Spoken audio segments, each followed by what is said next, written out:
Hello everybody, this is Conquering History Games, and welcome to the first guide here for Führerreich, a total conversion mod for Hearts of Iron 4. Once again, thanks to the devs for giving me this early access build, which should be compatible with the new one that just came out, but I'm just recording it here before I make the switch over. So today's guide, if you couldn't tell from the thumbnail, is going to be on the United Kingdom. So the first thing that I want to say right up front is if you are worried about spoilers, there are definitely going to be spoilers in this guide. So I would recommend that you turn it off, go watch my United Kingdom campaign, or play it yourself, and then come back. And this is also going to be a two-part guide because I'm basically going to first go over the introductory stuff as well as internal politics in this one, and then in the next video I'll talk about the stuff I didn't cover here. Alright, so the United Kingdom in this world is the preeminent power in Führerreich. They won World War I. They defeated the Germans, and so they have this enormous empire that still is covering a quarter of the globe. They have little areas like Gibraltar and Malta, but also they basically are in charge of Africa all the way from Cairo to Cape Town. They have their various unions. Actually, here's an easier way. Everything, basically, just about everything you see that's blue, or no, actually that's the wrong way to do it, but this is the map I meant to show. Here we go. Yeah, everybody who is in their Imperial Protection Alliance is under their sphere one way or another. There is a little Indian revolt going on right now, but don't worry about it too much. But their empire spans from the Suez down here to Yemen, out here to India. They own Burma, including the Andaman coast. They have Singapore and Malaya under their thumbs as well, and so on and so forth. You know, they got areas of South Africa and stuff like that. South America, pardon me. Even over here in Central America, they own Belize. They have Jamaica, and so on and so forth. So they are probably the most powerful single nation at the start of the game, although they do have some internal issues, which you will be spending the first few years of the game dealing with, including this Indian revolt. Honestly, the Indian revolt is not that bad. You do have a lot of divisions that are trapped there, but you could, if you just commit your entire force here, you're going to be able to put it down pretty quick. There will also be an event pop up that allows you to just pacify them, at least temporarily. So we're not going to really talk about the Indian revolt. It's not that big a deal. Let's talk about the usual stuff, though. Well, first off, let's look at your national spirits. Also, you're the Imperial Protection Alliance. You're the head of it, like I already said. First national spirit, you've got colonial unrest. This is increasing your consumer good factories, lowering your construction speed, and increasing your daily political power costs. Political power is going to be a serious deficit. You're going to be a serious deficit for it for the first couple of years of the game, as we will see. And it's not just in India; it's also in Africa. There is the Irish Republican Brotherhood, basically the IRA, that is very upset with you having completely occupied Ireland. So you're going to have to deal with that at some point. And there is the legacy of the Great War. So this is the same thing that France gets in the vanilla game. This is the same, not the same thing, but it's the same concept as what France gets in the vanilla game, what Germany gets in Kaiserreich. Despite victory in the war to end all wars, a firm mark has been made upon the minds and culture of the British people, with the armed forces no longer being perceived as they once were. If we are to solve this chronic issue, we must rebuild the image of the armed forces in our empire. So this is going to increase your justified war goal time, significantly lower your war support, and significantly lower your recruitable population factor. So by the time that you actually start the game, you're only getting 75% of your effective total manpower. And that's actually going to get lower eventually because of the major disaster that happens in the first year of the game. Alright, research slots. You start with 4, which is pretty nice. You've got some basic equipment researched, including your engineering and reconnaissance. You've already got the World War I tanks ready. Nothing preemptively chosen for you in the land doctrine tree. You've got a pretty advanced navy. Not the most advanced you've ever seen, but you got most of the 1936 level technology. You do already have the first fleet in being naval doctrine research. You are, of course, free to check to research something else if you want. You have a couple of 1936 era planes, the close air support and the naval bombers, as well as the naval bomber for your carriers if you want to go in that direction. No previously researched air support. You already have electronic mechanical engineering as well as radio research for you, so that's pretty awesome. And industry, you have to start from scratch. So that's your research for you. Civilian factories, you've got 80, but 56% of them are being consumed by consumer goods because of the colonial unrest and the Irish Republican Brotherhood. You also have Splendid Isolation as your starting economy law. So this is kind of like the United States in the vanilla game. So you're not even demobilized; you're completely isolated by this point. What was I going to say? So you could start constructing some things. You'd be able to get 2 lines going, but this is going to go away pretty fast, so I wouldn't hang around for that. You have 20 military factories at the start of the game, and of course you could begin to grab all the things that we talked about before. Nothing has already been set up for you yet, so that's totally up to you. As far as divisions go, you have 40 in total across the globe, but they are of varying quality. So, for example, you have your home army here, which is only made of 14 divisions, but it is very well trained. The rest of your divisions are mostly militia, colonial garrisons, really, that are just based all around the empire. So, if I were to right-click the Georgetown garrison, it takes you to Georgetown. Delhi divisions over here in Delhi getting killed. Malta commands in Malta. Oh, sorry, I hit Gibraltar. Here's Malta, and so on and so forth. You just click which one it is, and it'll take you there. So you're very, very spread out. You do have a lot of ground to cover. So for all the resources you get, you also have to remember that's something else that you're going to balance. As far as decisions go, you have a lot of decisions that pretty much everybody gets. So, for example, the Spanish Civil War intervention for 100, you can get involved, and you would be supporting the monarchists here. You have this thing called the Empire, which is several interesting decisions. For example, you can launch empire-wide war games if you're at peace, and this will give you 25 experience across all 3 of your major military branches. But that costs 150 political power. But then for 50, you could help other countries in your dominion. Other dominions in your empire be developed. So, for example, if you assist Canadian development, it's going to help their political power game, factory output, dockyard output, and construction output for 3 months. So this could be good maybe if you're doing a multiplayer game and everybody plays a different dominion. You can do something like that. You can coordinate who you want to help and win. So there are also some internal politics issues here. You can increase police funding. So this is the one where you trade consumer good factories for stability, or you can launch political reforms which trade consumer good factories for political power gain. So it's just deciding what you want to trade off here. And you could do the launch political reforms from day one, as you can see. There are also some economic issues here which you can just take, and they will give you additional construction speed and less consumer good factories and stuff. However, you can only do that because of government intervention. So later on, when we talk about the London market collapse, if you end up going with the liberated markets, you're not going to be able to take that anymore. However, liberated markets is going to give you less consumer good factories, more factory output, more dockyard speed, more production efficiency cap, etc. You're getting better bonuses than you would get down here, which is costing you a lot of political power to only get for a few months at a time. So there's a balance there. So this is kind of a band-aid, whereas the liberated markets is more of a proper solution to your wounds.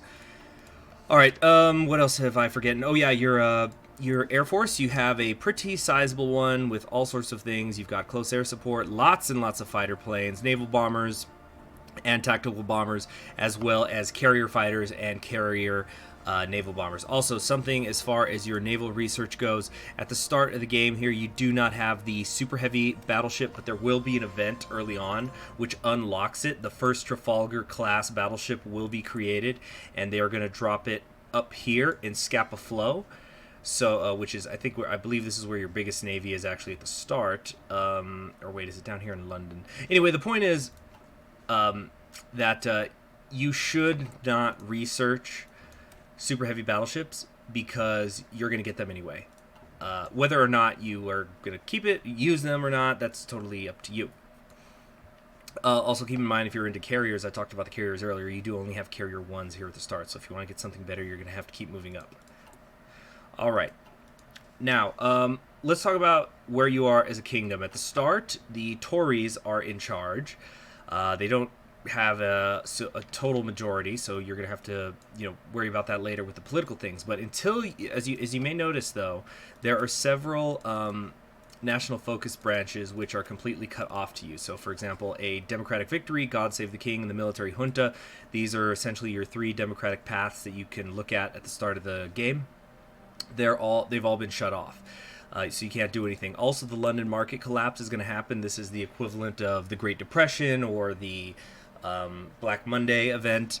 This doesn't happen until September, so that is also going to be shut off to you. The Statute of Westminster is also cut off to you. This is essentially how you're going to treat your internal politics with your dominion. The Irish Home Rule is also cut off. That's obviously how you're going to deal with the Irish. And your imperial foreign policy is also cut off. These last 3 that I've mentioned, the Imperial Foreign Policy, the Irish Home Rule, and the Statute of Westminster, these will not open until you host the Imperial Conference. And because of the complexities of what's going on in there, I am actually going to devote a separate video to dealing with these 3 branches, so they're not going to be discussed here. What you do have access to at the start is you can do the Royal Military Review, which is going to open up all of your military branches, or you can do the Imperial Development, which is going to open up, this is more internal Dominion stuff, but this is specifically aiding them, growing them, giving them aid. So let's first talk about the Imperial Development, and note this is not the order you necessarily have to do things in. Also, for those of you who've never seen my guides before, I do lots of going into different save files and using focus autocompletes just to demonstrate. I don't recommend doing this in an actual game. Anybody who's ever seen me do a campaign, you guys know I don't cheat. I'm just doing this to demonstrate how it works. So the Imperial Development is only going to take 7 days, and it's going to increase the opinion of your dominions, which are the Raj, South Africa, New Zealand, Australia, and Canada. This is important. Usually the opinion is not so much, but it is important because there is going to be a path, though I'm not going to talk about it right here today, but when you go down the path of the Imperial Federation, the opinion of your dominions is important. Now, afterwards, you then can choose which of these that you're going to work on. This focuses for Canada, this is for South Africa, this is for India, and then this is for Australia/New Zealand. You will get a plus. They will all get a plus 50 opinion of you, which is important because at the start, for example, Canada is minus 20.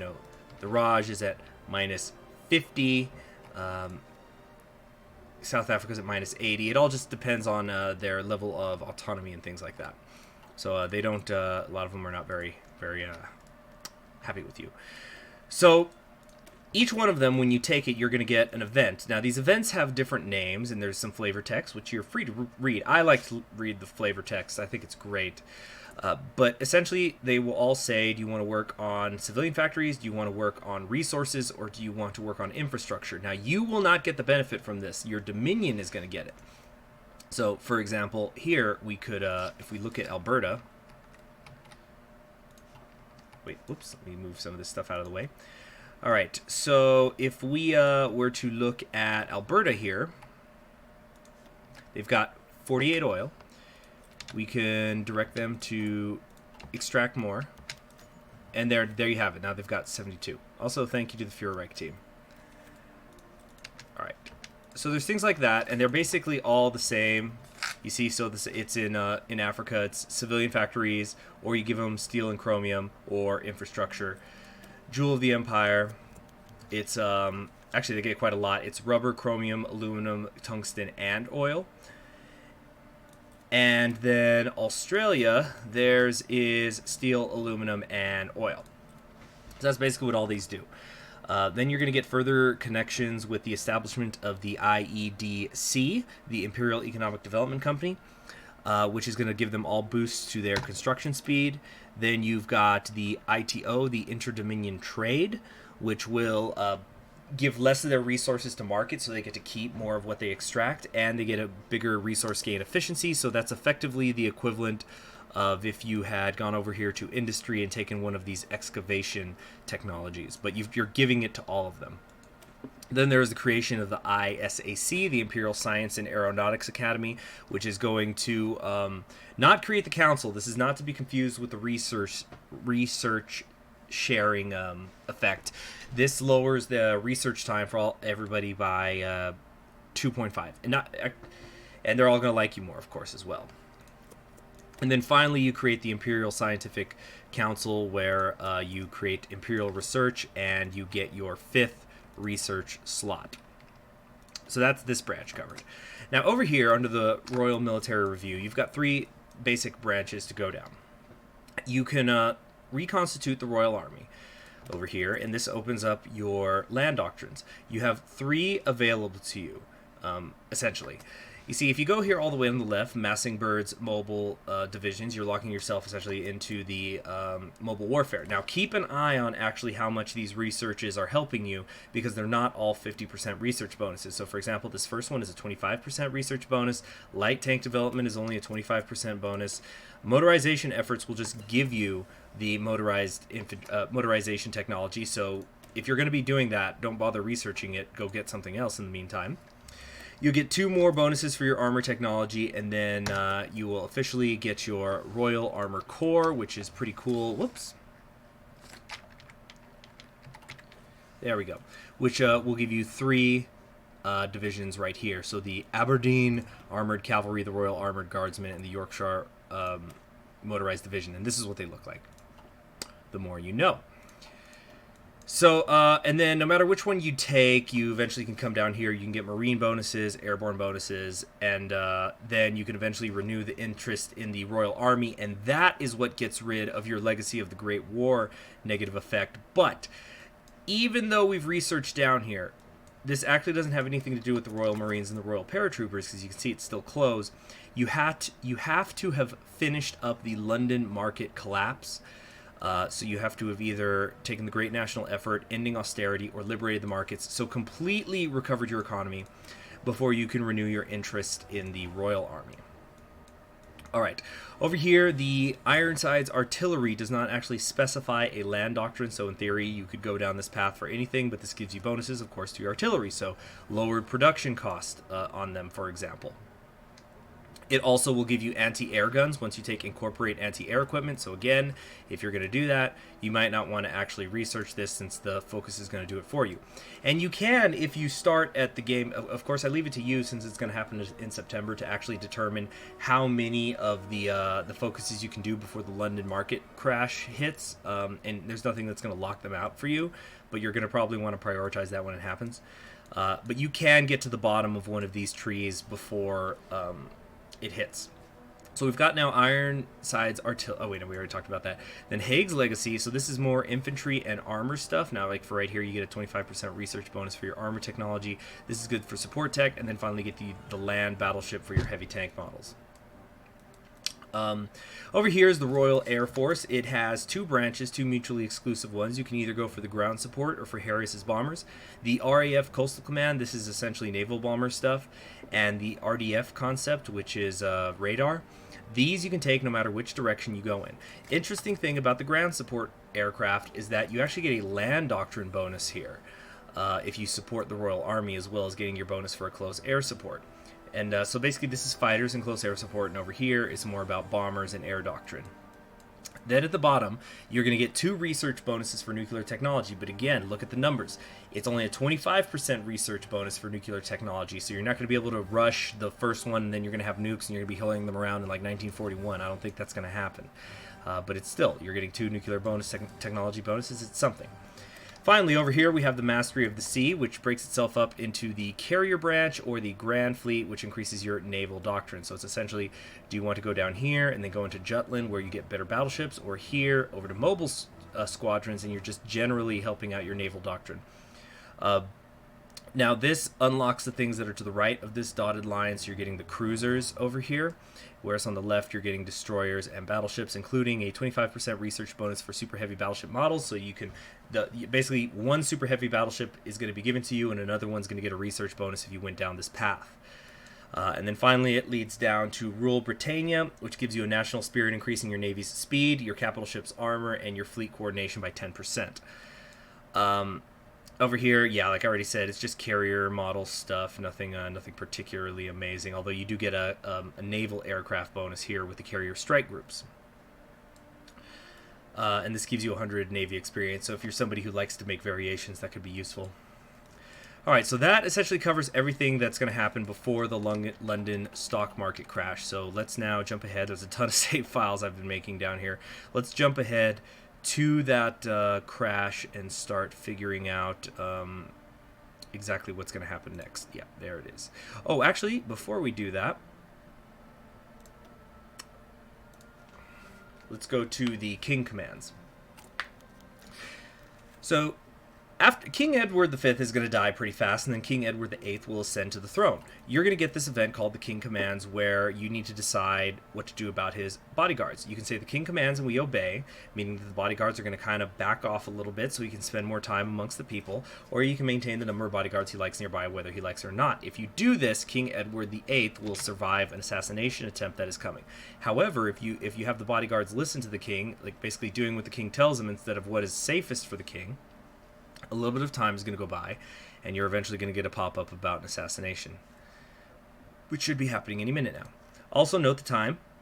This is in June of 1936, so this is well before the stock market crash. So then King Edward VIII will be assassinated. You'll lose political power and stability, but you instead get King George VI. So if you're interested in that kind of thing, there he is. All right, now that we've done that, let's actually talk about the London stock market crash and move forward a little bit in the game now that we're over 20 minutes into the guide. All right, election results, internal politics, where is it? Right here. Okay. That's such a great background, that loading screen. All right, so the London stock market crash is going to happen, and it's absolutely horrible. First off, you're going to lose 50 political power, and you're going to lose a few factories. It seems to be almost randomly generated. I can't figure out the pattern. Sometimes you lose 3, sometimes you lose 5. I'm not sure. Maybe there's some sort of roll in the dice. But once you've done that, you're then going to have 2 options to go down. You can go down austerity measures or economic stimulus. These apparently have nothing to do with which one of the branches you're going to go down here, be it Mosley. I'm okay. The austerity plan or the ending of the intervention. So the austerity measures essentially are going to you can just kind of read these on your own, but things are going to happen like you'll lose civilian factories forcibly. You're going to get yourself a lot more of your consumer good factories back. But if you go with the economic stimulus, you're actually sometimes paying in consumer good factories, but you get more political power, for example, and more factory output. But it's really totally up to you to just read these and see what they do, because they modify what the effect is. So the London market collapse is going to increase your consumer good factories by 50%. So if we actually go over here to construction now, currently 112% of your factories are being used by consumer goods. So it's going to lower your stability by 10%, another 10% or I should say 0.10 a daily political power cost, 10% longer research time, lose half your factory output, half your construction speed, half your production efficiency cap, and half your recruitable population factor. So when you combine that with the legacy of the Great War, you're only getting 25% of your effective total manpower. Keep that 25% in mind, because we're going to talk about it a little more later. Okay.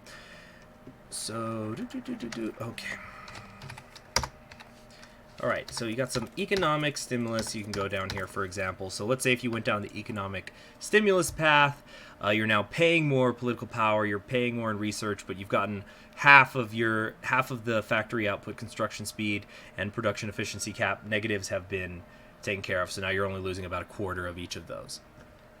And then I'll just let you do the math yourself for the austerity measures. You kind of get the general view. So now now let's start talking about the politics. You can go with the democratic victory, you can go with God Save the King, or you can go with the military junta. Let's first take a look at how you do the military junta, for example. All right, so we need to go down to the Jaro March. This is going to happen about a month or so after the London stock market crash happens. You're going to be also, these trade union demands are going to be popping up regularly. They're going to be costing you 50 political power and continuous political power for a certain number of days. They're just going to happen regularly. All right, the Jaro March is going to begin where you have a bunch of people marching to the capital. This costs you stability, consumer good factories, and political power. And get used to this political power tracker of yours just dropping and dropping and dropping all of the time. So as time goes on, you're going to be getting some events about what does the Jaro March mean. So you're going to have clergy members, for example, who are supporting them, so that's costing you more political power. So like already we're down to just 0.3 political power a day. It's going to keep getting worse. You see now more consumer good factories are being consumed by this march. Although really when you think about it, it's not that big a deal, because once you hit 100%, does it even matter anymore?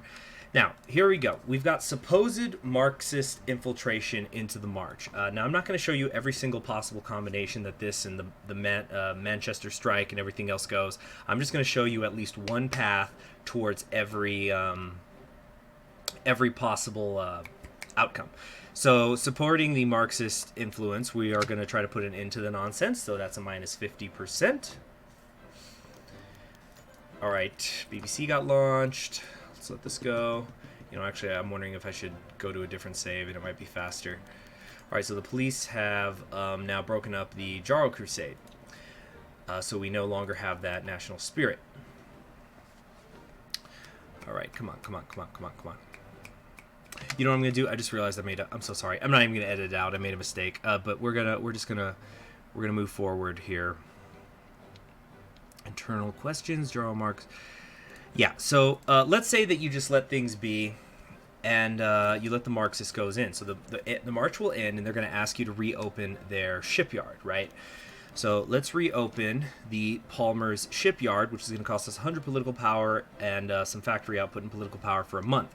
Or you can ignore the petition, and either way you're going to get rid of the Jaro Crusade, but then it's going to cost you 150 political power. So if you want to get the British Empire, you have to reopen this. So let's do that. After you've let the Jaro March run its course. So again, that means Jaro March runs its course, reopen shipyard. Do not put it down forcefully, okay? Now, after you've done that, a little bit more time is going to go by, and even though you helped these people, or perhaps because you did, you are going to get an event about some Manchester strike demands. This is going to happen about half of a year later. And you're going to break up the strike by force. And you're going to let some more time go by. Pleasure doing business with you. You're also going to get these regularly where other countries are going to make some arms deals with you. And it's going to take away 5% of your consumer good factories. Don't worry about the timing about them too much. They just happened. Also, another thing to remember with the political stuff is you cannot take, hold on a sec. You cannot take any of these austerity plans, ending intervention, or Mosley's plans until you've got your political path set. So a good way to think of it is, don't worry that you might have made a wrong turn or something until at least you're done with all of these. So now there is a nationwide general strike being announced. We are going to crack down on the union activity. Let's keep letting some time go by. And on and on and on. And on and on and on. All right. So there's now rioting nationwide. You can call for the military strike. Or the military to put down the strike, I should say.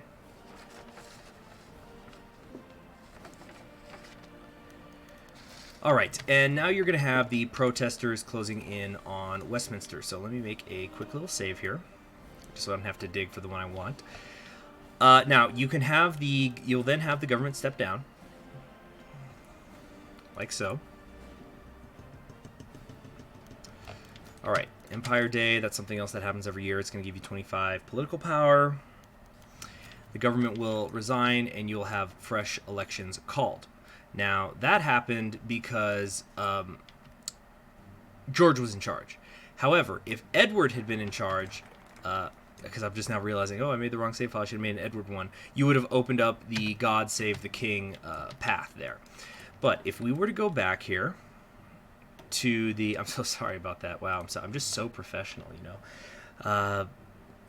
That's the path that I went down in my YouTube campaign, so you can go check that out to see it with Edward, and you become the British Empire.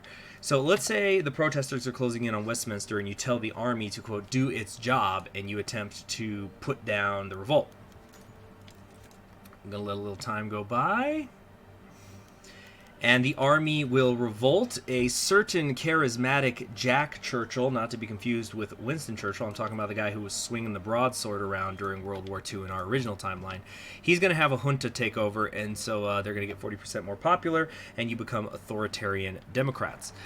Now that you've done this, you have access to the military junta tree, where you're just going to start going down it. You're going to start purging the members of the parliament that ordered them to do this. You can make choices. Do you want a bunch of political power at once? Do you want to get it over time? Things like that. Royal Army reforms. What kind of, Jack can reform the army. It costs you political power, but you get experience. Plan J. Okay, it's here. It's just basically short-term gains for immediate gains that you're choosing throughout this. So you can get a little bit more stability, or you can go with a better military-industrial politics, military-industrial complex for the cost of political power. Same here, pay political power, get a better army, or just get some political power now, and then eventually you get to the future of Britain, service guarantees citizenship, or Churchill's dictatorship. So that's basically how it all goes down. So now let's talk about the Democratic branch of the tree, and for that we need to go back to the Manchester strikes. All right. Where is it? Oh yeah, here we go. The Manchester strike demands. So there's a couple of different ways, again, that all of this could go down. It just depends on what decisions you make. So there are a couple of different election events that you would go down here. The first one is when the Manchester strikers present their demands, you're going to nip this in the bud and accept them. And that's basically all it takes. You're just going to negotiate with them, and then the democracy will survive. So when that happens, if democracy survives, where is it? Emergency election results. Here we go. Election results. The election will happen in October 8th, 1937. Now, one thing that you're going to want to keep in mind, because it's taking so long, it's over a year after the stock market crash happens, you're going to probably have already finished all of this and just be waiting around before you can actually go to the next one. Of course, you could spend that time just working on your military or something like that. It's totally up to you. So you've got three different decisions to make here. You can have the Tories secure a majority. A Tory Liberal National Coalition could be formed. Or Labour secures power with the backing of the ILP. So the ILP is the Libertarian Socialist Party, or the Radical Socialists for those of you who have played Kaiserreich. Now, which political party you choose is going to determine which one of these paths you can go down. So, for example, to end the intervention, you have to have a Tory coalition. Paternal autocrats are in charge of the authoritarian Democrats. Full austerity is the Pat-Aughts, the authoritarian Democrats. The social conservatives, either by majority or coalition. And then there is Mosley's plan, which only works if your ruling party is social democrats or libertarian socialists. So, see if we have the Tories have a majority, for example, it opens up just the full austerity branch, for example. And then you can get the Democratic victory over here, and you'd start going down either your majority, which you can read on your own, or the conservative liberal. Now, if you had gone with the Socialist Coalition at this point, you would become Social Democrats, and that's as far left as you would be able to go. However, if you were interested in perhaps doing some crazy stuff, let's go back here to the Manchester strike demand. So this is something that will lead to a different election event that lets you go further left than the Social Democrats. Because even when the Social... And when the Social Democrats are in charge, your king still will be too. So what you have to do here is you got to break up the strike by force and just continue to escalate it. So again, we're just letting some time go by. Recent arms sales once more. Thank you very much to everybody. Appreciate that. Yeah, the trade unions start to meet up. Trade union demands are going to happen. All right, and you have to get the government to resign, so you will order a crackdown on military activity, on union activity. So, again, step one, escalate the Manchester Mill strike. Step 2, the government must resign by you cracking down on union activity. So the union crackdowns happen. Let's have it keep going, have it keep going. Rioting will begin nationwide. You're going to have to declare martial law. You're going to get this, you're going to get new bad events happening because of the civil unrest. Also note, throughout this whole video how this is going. All right, so then the protesters will close in on the army. You could also order the army to do its job. This leads to the junta again, but now we will say this has gone far enough. The government must step down. So once you've done that, there's going to be an emergency election that happens this time, and this one is much quicker. This one's in June of 1937. But you're going to have different options. It's essentially now become the radical left versus the centrists, the radical centrists. So the Tories and Liberals can try to narrowly secure a majority, or you can have Labour and the ILP easily secure a victory. So once this happens, you're gonna see some different faces here. Your prime minister is going to be Arthur Greenwood. And then over here, Mosley is going to be your Chancellor of the Exchequer, giving you additional construction speed, better research time, and more factory output. He's considered an administrative genius, much like Hitler. So, over here is Hitler. He's also considered an administrative genius. So what I'm basically saying is that Mosley is exactly the same as Hitler. You're going to have some successful policies happening, which is going to increase the popularity. And then you're going to have a series of events where Mosley begins to work over Attlee. See, Mosley is a member of the ILP. Which is led by Clement Attlee. And he's going to basically, Attlee's going to start losing popularity, and then Mosley is going to try to say, no, guys, Attlee's pretty fine. And you're going to get a bunch of events for about half of a year where Mosley keeps defending Attlee, but then eventually Attlee steps down in the leadership of the party, and then Mosley steps in. So after that happens, it's going to be about November by this point. Greenwood, the prime minister of the entire British government, he is going to have a heart attack because Mosley's pushing this radical agenda. He's getting really stressed out. And so then you can have him rush to the hospital and he will survive. But if you want Mosley in charge, you need to have the body found in the morning, and heart failure will be the suspected cause of death. So let's review. Escalate Manchester mill strike, government resigns, new elections, Labour wins, Prime Minister dies of a heart attack. All right? And as you can see, we now have Mosley down here as the Prime Minister. Then you're going to start getting these events where people in the Labour Party begin to defect over to the Independent Labour Party. And then eventually, you will get another event called the new Prime Minister. So this is going to happen by December of 1937. It's called a new PM. And he's going to announce essentially that huge numbers of the Labour Party have defected over to the ILP. And Mosley is now in charge of the ILP. So I'm okay. So what this means, this is the biggest spoiler that I was talking about, is you're going to lose your entire democratic branch of the focus tree, and of course also the military junta and king ones. And you'll get this new one called England Lives. Also, you're going to have this Black Monday Woe thing where you call a conference. I'm going to talk about that when I talk about all this other stuff that's down here in another video. But you're going to get the England Lives, which is just a series of events where, again, you're going to make choices on certain things. So do you want political power gain over a long period of time, or do you want it all at once? Subjugating Labour is going to just increase your popularity. British Spirit increases your political power. A nationalist program actually costs you political power, and I'm showing you these because you can't just hover over them, and it's part of the tree that you have to unlock. So it costs you political power, but you get permanent nationalization bonuses. You can meet with the military, and this is kind of funny because you can either dispose of Churchill or talk about the plans together, so that's kind of funny. You can go into that on your own. And marches on, you get the sacred flame, which time will not extinguish, or however the heck the quote goes. And there you have it. So that is the end of part 1 of my United Kingdom guide for Führerreich. In the next one, like I've said, I'm going to talk about the Statute of Westminster. I'm going to talk about the Irish Home Rule. I'm going to talk about the Imperial Foreign Policy.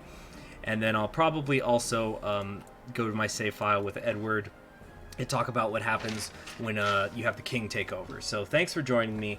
I'm Conquering History Games. Please subscribe if you haven't already. If you really want to help support the channel, feel free to click the link in the description below to my Patreon. Go check out my Discord. And thanks again to the Führerreich team for giving me early access to this game, to this mod. It's fantastic. I really like it. In fact, I think the United Kingdom is so far my favorite of the countries. And you all have yourselves a wonderful day. Gut check.